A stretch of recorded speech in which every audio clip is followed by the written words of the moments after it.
Welcome to a Duel Links deck guide. My name is Stout, and today we're taking a closer look at ninjas. This archetype just received some new support in the Master of Shadows mini box released in February. Now, ninjas were pretty popular a few years ago, but of course fell off as more powerful decks came out. Now they're back, and I'm going to show you how they work. I drew inspiration for this deck from Groovy2. He posted his list to Duel Links meta, but I didn't have all the cards needed.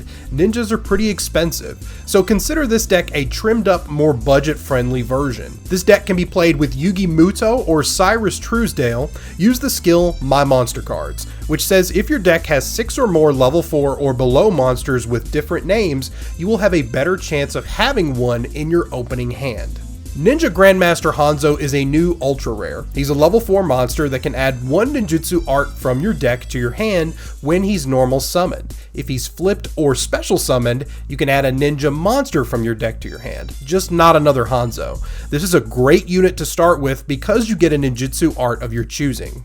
Karakuri Ninja Sazank is a level 3 monster. He has to attack every turn if able, but if he's selected as a target for an attack when he's face up in attack mode, you can switch him to defense mode. The real reason we're using him is for his other effect, which says when he's flipped face up, you can select one monster on the field and send it to the graveyard. He can also attack directly the turn he's flipped. Ninja Grandmaster Sasuke, Aqua Armor Ninja, Masked Ninja Ebisu, and Yellow Ninja are your other monsters to meet the skill requirement. Each of them are useful in specific situations and can trigger ninjutsu transformations, but they aren't as good to start with as Hanzo. The only difference is Yellow Ninja, which allows you to summon another ninja from your hand whenever he's normal summoned. If you have Yellow Ninja and Hanzo, that's obviously a really good start. Black Dragon Ninja is a rare that's been around for a while. He's a level 7 monster that can only be special summoned by ninja effects or ninjutsu art cards. Once per turn, he can send one ninja monster and ninjutsu art card from the field or hand to banish one monster on the field. But if Black Dragon Ninja leaves the field, that monster returns to the field. Yellow Dragon Ninja is a new super rare. He's a level 8 monster that can only be special summoned in the same way as Black Dragon Ninja. And as a quick effect, once per turn, he can pay the same price as Black Dragon Ninja to target up to 2 spell or trap cards on the field and destroy them. 2 copies of Cosmic Cyclone are helpful, 1000 life points to banish 1 spell or trap card on the field. Hidden Village of Ninjutsu Arts is another new rare. This field spell allows you to return ninja cards from your graveyard and protect your ninjas from being destroyed once per turn. However, you can only use one of these effects each turn, so keep that in mind. Ninjutsu Art Notebook allows you to send ninjas from your hand to search for those ninjutsu art cards you need. Ninjutsu Art of Transformation is an older ultra rare. You tribute one face-up ninja monster and summon a higher level ninja of a specific type.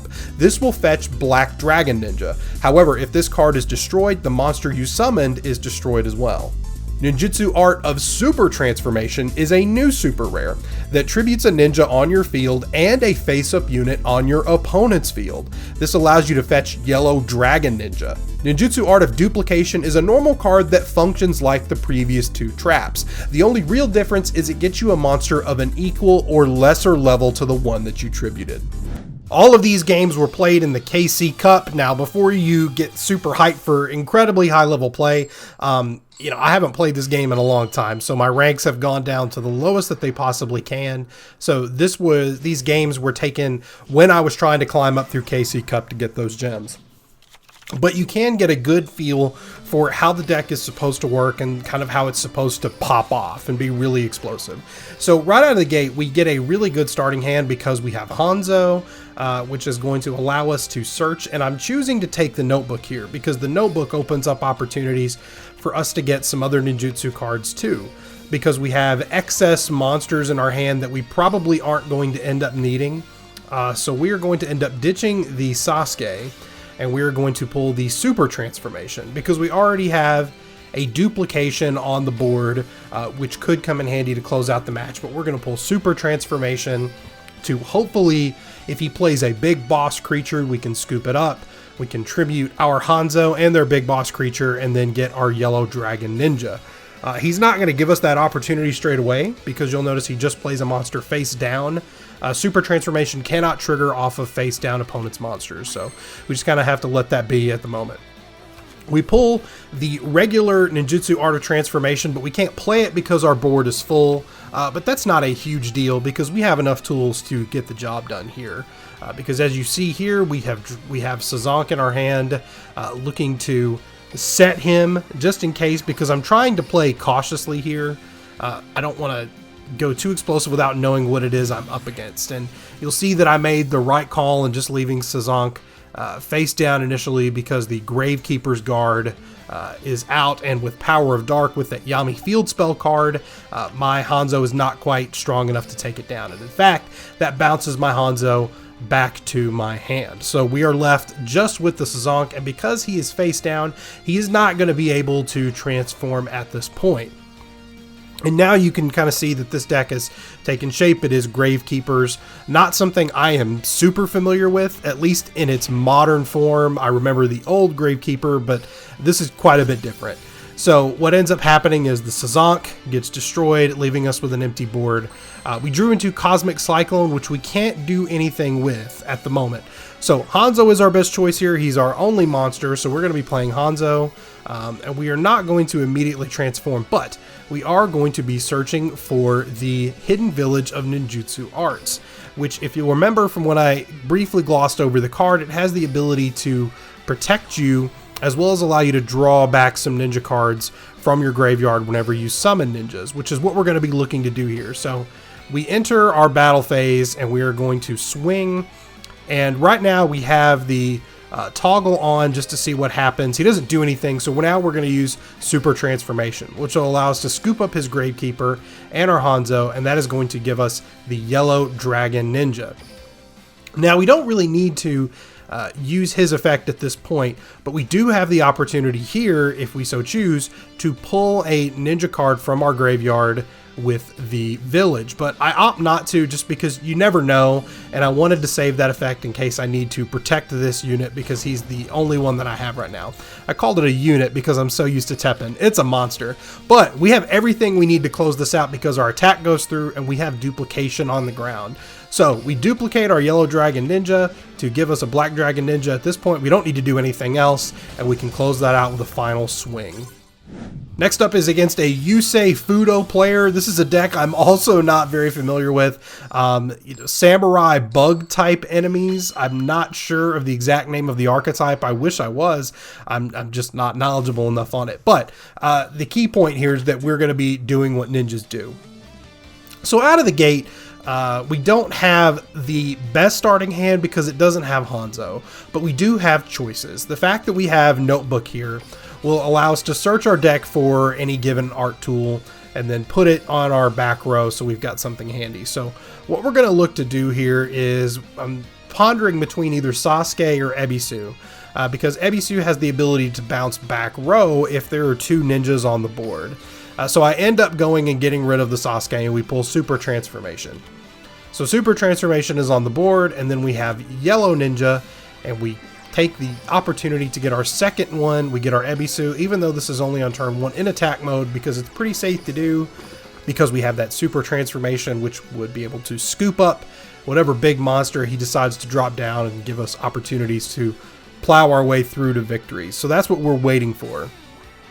So now is when he begins playing these monsters that I'm not entirely familiar with, but one thing kind of from a perspective of a returning player who doesn't understand all of the archetypes, what I'm trying to pay attention for are things that are going to pop my back row or target my monsters. Because at this point, the deck is just allowing him to switch the positioning of his monsters, get some synergy with possibly pulling more things out of his deck. You'll see that he switches that from defense to attack, and then one more time. So he's just kind of switching the positioning of his monsters, but he's not really in a position to do anything crazy. The synergy allows him to pull another card from his deck to his hand, which he then reveals and activates the effect. And again, I'm just trying to pay very close attention to what's being targeted or what could potentially be targeted, because there's no need to activate Super Transformation super early. You want to do it when they expend the majority of their resources on a big boss monster, something that is big and scary. That's what you want to scoop up and get rid of. So that's kind of the lull between these plays. I'm going through it, I'm reading these cards specifically because I want to make sure that I choose the right moment for super transformation. So at the moment he switches over to the battle phase, and now I am considering the opportunity of using Ninjutsu Art of Super Transformation, and I opt to do so because he didn't put any back row, and I want to get rid of his monster with a lot of defense points, even though it wasn't in defense mode. So we use Super Transformation, and I could have waited to do this, but just from not knowing what the archetype is capable of doing, I wanted to be more safe than sorry. So we draw into Ninjutsu Art of Transformation, which is okay. So now we are just looking to clean up what he has on his side of the field. So we pop his monster, which triggers an effect for him, as you'll see, putting another monster out on the board, but it's in attack mode, so that's going to allow us to swing with Yellow Dragon Ninja and deal 2200. So we're just going to end our turn. We're in really good shape. He's only got 2 cards in hand. He's going to draw to a third. We have all the resources in the world. This one is essentially wrapped up. So we're just looking to see what's going to happen. He does have a pretty thick extra deck, so I'm trying to keep an eye out for anything that could potentially come out that I'm not used to. But as you'll see, he plays a unit in attack mode and just passes his turn. So at this point, game's pretty much over with. Summon Hanzo just to have the extra resources in case for some reason he's holding on to his Sphere Kuriboh and he's been expert toggling, but he does not. Which we attack that unit, which is triggering another effect for another searchable, which is what we're waiting on. And then once that attack resolves, we are just going to swing in there with either our Yellow Dragon Ninja or our Hanzo. Either one will get the job done. We choose the big guy because, of course, we swing for big points, and that will close out that game. The last game is up against a Yubel player, and this one is relatively quick, but this is a great time to showcase the ability of just how explosive and crippling ninjas can be depending on how hard your opponent goes in with their resources. So we don't have any ninjutsu art cards in our opening hand, but we do have Hanzo, which should give us enough to survive to the next turn to continue to draw and get more resources. So this hand is not bad. The Aqua Armor Ninja, not necessarily ideal. Sasuke is okay depending on what he plays on his board. Black Dragon Ninja is actually fine in our hand because the Ninjutsu Art of Transformation can trigger a transform to a monster in your hand. We draw into duplication for some extra protection, so that's okay. So Hanzo is the play. We're going to put him out. We're of course going to allow him to search through the deck and possibly pull a ninjutsu art card, and we're going to pull Super Transformation.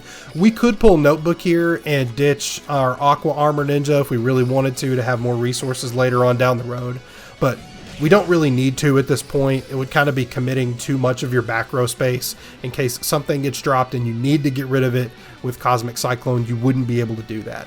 So we swing for 1800, and now we are just waiting. He's got a handful of cards. He didn't play a single thing last turn. He has no extra deck. And now the Yubels and these other big scary monsters start hitting the graveyard for Montage Dragon for 10,500 attack points. That is big. But it does not really matter because we have Ninjutsu Art of Super Transformation sacrificing his Montage Dragon and our Hanzo to give us our Yellow Dragon Ninja. Put him out on the field. He's only got 1 card, so the chances of him having anything that could counter it are slim to none, which will pave the way for our final attack. Now we drew into the Cosmic Cyclone. I throw down Sasuke just in case, again, he's expert toggling with his Sphere Kuriboh. I want to close this out if I can. So out comes the final attack, and that will end this match against the Yubel player.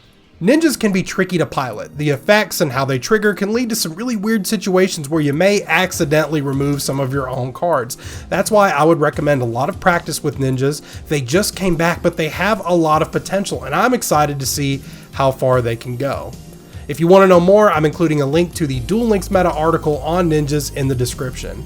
And thanks so much for watching. I hope you enjoyed this Duel Links deck guide. Let me know what you want to see me cover in the world of Duel Links in the future. And as always, if this kind of content tickles your fancy, be sure to hit the subscribe button to let me know you want more of it.